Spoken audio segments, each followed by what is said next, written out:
You know a motherboard is fancy when it comes with one of these built-in carrying handles. Meet the ASRock Z270 Supercarrier. The name is a bit strange, but I told ASRock that I would make a video dedicated just to this motherboard because it's beautiful and it comes packed with features that I think you'll be very interested to hear about. Look, you know a company's confident in the looks of their board when they include a physical door on the box itself that lets you look right into the box to see the motherboard. Check out that beautiful silver sleek design. Aesthetically speaking, it's one of the best looking motherboards on the market. I don't even think that's up for debate. There's a prominent number 27 over the chipset heatsink, followed by the company logo just below the CPU socket. The entire board also lights up with integrated LEDs and is compatible with Aura from ASUS. You'll also find 4 full-length steel-reinforced PCIe slots, more on that in a second, as well as a large heat pipe that spans the center of the board.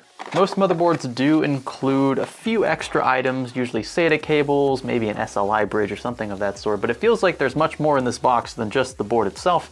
Let's find out what else is in here. This is one of the strangest SLI bridges I've ever seen. This is a 4-way NVIDIA GTX SLI bridge. Of course, you got your back plate, SATA cables, more SATA cables, 2 Wi-Fi antennae, another SLI bridge, another SLI bridge, and another SLI bridge.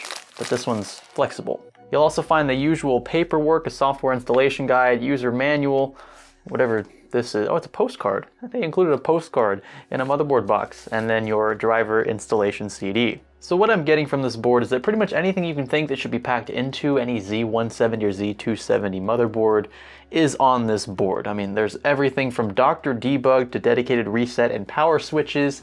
You get a dedicated USB, a physical USB Type A port up top, USB 3.0 Type A, your 24-pin, your 8-pin over here, and then all your other goodies down below, 2 dedicated USB 2.0 hubs, HD audio, plenty of SATA, micro SATA, and also a separate 6-pin connection for additional power to be supplied to any extra graphics cards you may squeeze onto the board. You'll also find 2 USB 3.0 hubs on the board. Not sure what case would take advantage of that, but you have it if you need it. On the left side of the board, a large silver sheened rear I/O panel spans the entire length from top to bottom. You'll find Purity Sound 4, which is ASRock's take on the Realtek driver. So your dedicated sound chipset is underneath here, kind of isolated from the rest of the system, which is good to see. It keeps the static out of your audio, basically, is what that does. The larger part of the rear panel really serves no functional purpose. That's how it is with most boards. There's no built-in fan or anything like that. There is a single LED housed here, which is RGB capable, so you can turn that to whatever color you want. And there's also a logo for Gigabit Ethernet. Kind of wish they had taken that off or replaced that with just like their ASRock logo. So I don't like how they just kind of like pop a single feature of the board onto the rear panel, being that you'll be seeing this in your case. It's not the coolest quality. But as for rear I/O ports, I'm going to run down the list here. 2 USB 2.0 ports, a display port, 2 LAN RJ45 ports, a 5 gigabit LAN port. That's pretty awesome. Full-on 7.1 surround sound with optical support. You'll find 2 USB 3.0 ports, 2 USB 3.1 Type A ports, and then 2 Thunderbolt 3 USB Type C ports. So Thunderbolt 3 capability built into this motherboard here. You'll also find a dedicated HDMI port, a CMOS reset switch, and good old PS2 mouse and keyboard support. So as you can probably tell by this point, this motherboard makes no compromises whatsoever. It even comes with a dedicated Wi-Fi card. 4-way SLI and Crossfire are both supported without a doubt on this board. You're not going to have a problem running 4 of any card, even though that would be a bit unrealistic. Nonetheless, the board does support it, as well as 4 DDR4 DIMMs capable of up to 3733 megahertz and up. And that's something that ASRock was very confident about going into this. But okay, let's talk about for what this board was really intended.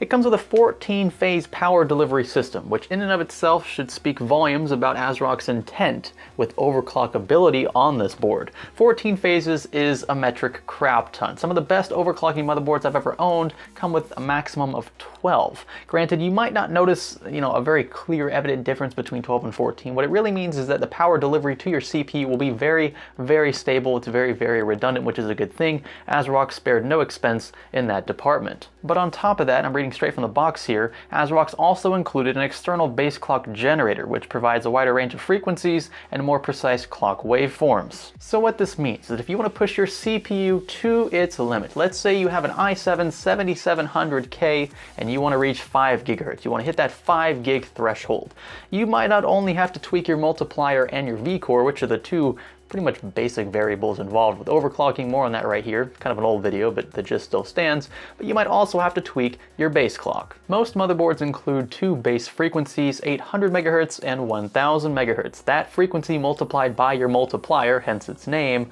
yields your CPU frequency. Your base clock also affects your DRAM frequency, by the way, so when you tweak your base clock, remember to double check those DDR4 settings. But with a wider range of frequencies being generated by this board, you can be a bit more specific with your overclocking settings. Case in point, I was able to get this i3 7350K to 4.9 gigahertz without a hitch, and that was on air, mind you. Not only does this speak volumes about how well the CPU is binned, but also about how capable the motherboard is at delivering power to the CPU and in a stable manner. So if you don't have enough voltage being applied to the CPU at a certain frequency, or if that voltage is being applied in a variable kind of state, it's not a steady flow of voltage, it's kind of more in pulses, which is not good for a CPU, then you'll get something like this, a blue screen of death. I've had my fair share of those, and they're kind of impossible to avoid if you're looking to push the boundary of what your CPU can do. So if you're trying to find the highest possible frequency, the lowest possible V-core, chances are you'll run into a few blue screens of death. Good thing the board's got a clear CMOS button on there, and you've also got a few other things to help you along the way. Dr. Debug is also a very nice addition. I like seeing boards with Dr. Debug, makes diagnosis very simple. I think it looks gorgeous. It has some insane overclocking potential.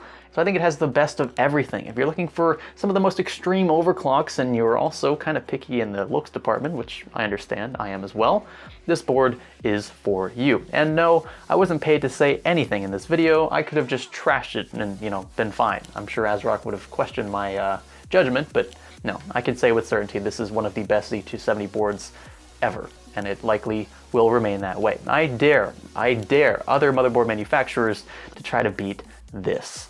If you like this video, be sure to give it a thumbs up, give it a thumbs down. If you feel the complete opposite, be sure to click the subscribe button if you haven't already. Find this motherboard in the video's description when available. This is Salazar Studio. Thanks for learning with us.